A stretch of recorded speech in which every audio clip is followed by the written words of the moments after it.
po natin, Panginoon Jesus, ay hindi kahinaan niya, kundi ito ay isang sakripisyo para sa atin.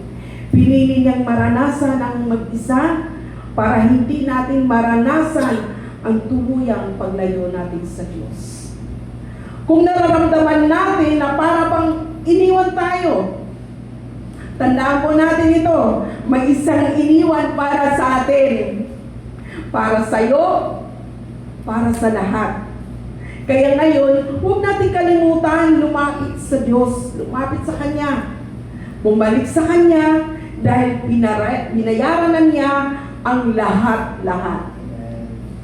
So ano ang sigaw ng paghihirap ng ating Panginoong Jesus? Number 2, dahil may katotohanan. Ang katotohanan, at ano itong katotohanan?